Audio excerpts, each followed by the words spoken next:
پێمان وایە تورکیا نیازی خۆی ڕۆنە لۆ ئەو مۆزوعەیە. تورکیا کە نیازی ڕۆنە ئەو دەیهەوێ سەبر ئەو شوێنانە داگیر بکە کە داگیریش بک دەیهەوێ بە مەدایەکی دوور و درێژ وازی لێ نەینیتن چ لە باشووری کوردستان چ لە ڕۆژئاوای کوردستان. تورکیا ئەو تموعی کە هەیتی تموعی ئیمپراتۆرێتی عوسمانلی بتاکیت دەیانەوێ زیندوی بکەنەوە لەو قۆناغی کە ئێستا هەیە و تورکیا ئیسیفادە لە ناکۆچی نێوان هێزە کوردستانیەکان دەبینی و تورکیا لۆ قۆڵکردنەوەی ناکۆچی نێوان هێزە کوردستانیەکان ئەو تەسریحانە دەدا.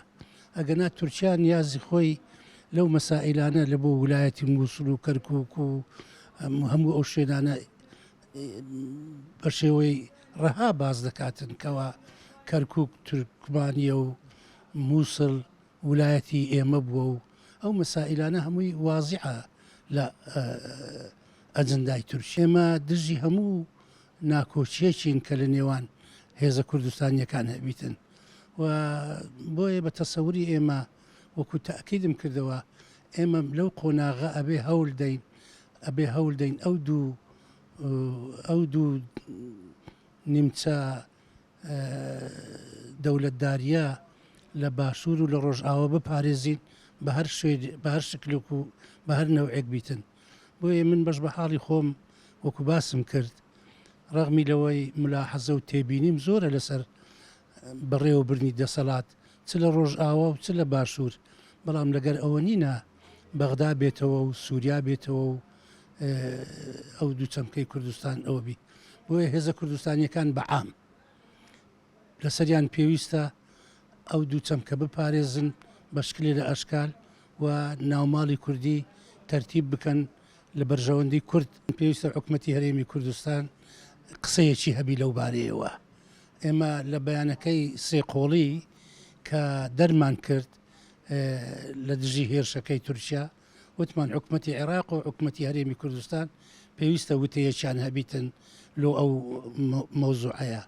پێویستە نێگەرانی خەڵکی کوردستان ڕابگەینن بۆ ئەو بارەیە.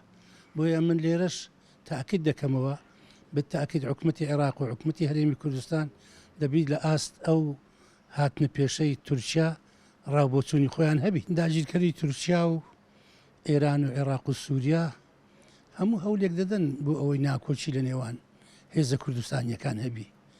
ئیشاڵڵا بە هۆشیاری هێزە کوردستانیەکان ئەو ئاوەتەی ئەوانە نایەتە دێ و گەلی کورد بە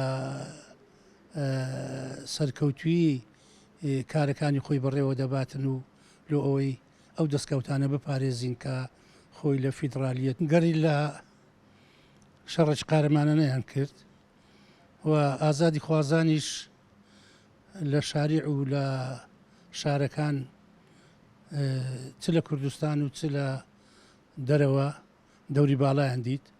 بە تایبەتی ئەمە ئەو سێ حیزبە جگە لە بەیان دەرکردن واتە زوتنەوەی دموکراتی گەلی کوردستان، حیزبی شووی عێراق، حیزبی زەحمەت کێشان، جگە لەوەی ئەمە بەیانێکی دوور درێژمان دەرکرد و ئیدانەی هێرشەکەشمان کرد، بەڵام خۆپیشاندانیشمان کرد لە بۆ UN مزەکەرەیەکماندایە و ئەو سێ حیزبە بەو کارە هەرستان و کاری خۆشمانە کارێکی نیشتیمانی و نەتەوەییە لە ئەستۆی هێزە چەپ و دموکرات خوازەکاندایە بۆ داکۆچیکردن لە گەل و نیشتیمان. پەکەکە هێزێکی کوردستانیە بە تایبەتی لە باکووری کوردستان ئەو خەبات بۆ کاری نەتەوەیی دەکاتن، بەڵام هەموو هێزێک ڕەغمی لە چاکە و ئەوانە بەعزێ کەم و کورتیشی هەیە.